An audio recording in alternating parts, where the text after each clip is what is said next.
Nabi Musa alaihissalam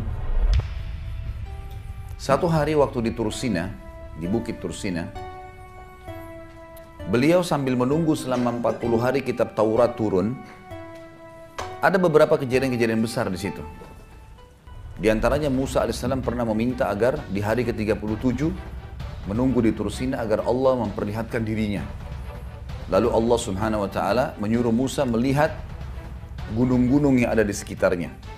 Gunung-gunung yang ada di sekitarnya. Ternyata gunung itu hancur lebur. Karena tidak mampu untuk menampung kedatangan Allah. Allah nggak datang. Tapi baru Allah mengatakan kalau gunung-gunung itu bisa menampung kedatanganku, maka aku bisa datang. Aku akan datang, hai Musa. Tapi ternyata Allah, waktu Allah baru mau datang, gunung-gunungnya hancur, lebur depan mata Nabi Musa. Sampai Nabi Musa pingsan. Tapi ini bukan bahasan kita. Ada kejadian sebelumnya. Musa alaihissalam sempat mengatakan, ya Allah, aku ingin sekali melihat keadilanmu. Aku ingin sekali melihat keadilanmu. Kata Allah, mengutus Jibril alaihissalam datang dan Jibril mengatakan, hai Musa, Tuhanmu berkata, kau tidak mampu. Kau tidak bisa sabar melihat keadilannya Allah kalau ke dalam kejadian langsung. Ada kejadian terjadi, kamu akan sulit untuk bisa sabar untuk menunggu itu. Karena ada prosesi-prosesi dalam kasus-kasus yang ada. Kata Musa, saya akan coba sabar dengan taufik dari Allah. Baiklah, Allah setuju, dikasih ke Musa alaihissalam. Maka Musa alaihissalam disuruh pergi ke salah satu mata air. Di sekitar gunung Tursina, padang pasir, gunung-gunung batu, nggak ada orang di situ. Tapi ada mata air, airnya ngalir. Musa alaihissalam disuruh oleh Allah ke situ nggak buat apa-apa. Situ aja duduk, udah saksikan saja apa yang terjadi. Nggak lebih daripada itu. Maka yang terjadi adalah Musa alaihissalam lihat dari jauh. Nggak lama kemudian ada orang datang nunggangin kuda. Orang ini datang nunggangin kuda, dia haus, dia turun ke mata air itu. Orang ini nggak lihat Musa alaihissalam. Musa alaihissalam di tempat yang tersembunyi. Maka Musa alaihissalam melihat orang ini turun, minum air, ternyata di pinggang sebelah kirinya orang ini ada kantong isinya uang. Ya. Cukup banyak. Rupanya waktu dia minum, jatuh terlepas dari pinggulnya dan dia tidak pinggangnya dan dia tidak sadar. Dia naik tunggangi kudanya, dia pergi. Ini orang yang pertama, Musa saksikan alaihissalam. Yang kedua, orang yang kedua datang anak kecil. Belum balik, umur 9-10 tahun datang, minum air di situ. Dia lihat ada kantong duit, dia ambil sama anak kecil kecil pergi. Musa alaihissalam lihat. Sudah selesai, datang orang ketiga. Orang buta matanya sudah tua. Datang, dia dengar suara air, dia mampir, dia minum air di situ. Dia wudhu mau sholat. Tapi Allahu a'lam, ini riwayatnya memang dikatakan mau sholat. Bagaimana sholatnya dulu mereka di zaman Nabi Musa alaihissalam, Allahu a'lam. Apakah sama dengan kita sekarang, jumlah rakaatnya, kan namanya kita nggak ngerti. Karena nggak ada penjelasan, yang penting di zaman dulu ada sholat gitu kan. Baiklah, orang buta ini wudhu mau sholat. Ternyata orang yang pertama tadi penunggang kuda kembali. Dia tanya si buta ini, kakek tua, kakek buta, kamu lihat nggak duit saya di sini? Saya buta, mau lihat apa? Kamu pasti ambil, kamu pasti lihat, karena tidak ada orang lain, ini padang pasir. Pasti kamu yang ambil. Enggak, geledah aja barang saya. Enggak, saya nggak percaya. Cekcoklah dua orang ini sampai penunggang kuda membunuh dia. Si buta dibunuh. Dia lihat kiri kanan tidak ada orang. Kemudian dia naik tunggangi kuda, dia pergi. Dianggap sudah uangnya hilang. Baik. Sekarang kira-kira menurut kita ini, siapa yang salah, siapa yang benar nih? Dalam kasus seperti ini. Musa alaihissalam saksikan ya. Dalam pandangan Musa alaihissalam mungkin sama dengan kita. Yang salah anak kecil. Kenapa? Karena kalau anak kecil tidak ambil duit itu, nggak terjadi sih ini bertengkar, ini membunuh kan?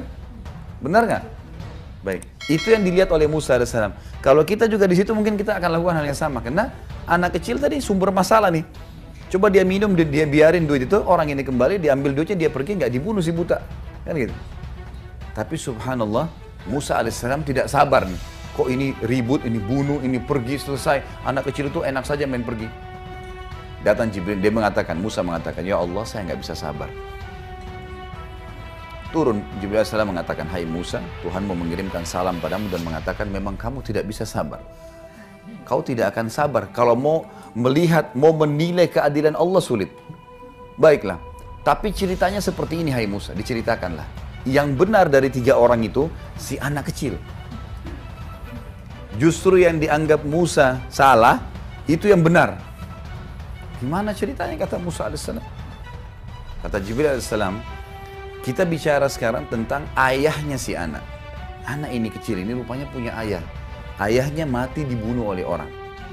Ayahnya sebelum dibunuh oleh orang, dia pernah menjadi pegawainya penunggang kuda itu.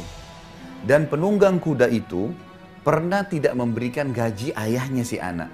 Dan subhanallah jumlah uang yang dia tidak kasih sejumlah yang ada di kantong itu. Jadi penunggang kuda tidak pernah berpikir sebelumnya kenapa dia meletakkan uang sejumlah itu. Dia tidak pernah berpikir mampir di mata air itu minum dan jatuh duitnya. Dia nggak pernah berpikir. Dia tidak bertemu sama si anak kecil dan tidak tahu kalau ini anaknya dulu pegawai dia yang dia tidak kasih gaji. Dia tidak pernah kenal anak kecil ini, ambil pergi. Anak ini juga belum balik. Nggak ada hukum syar'i pada dia.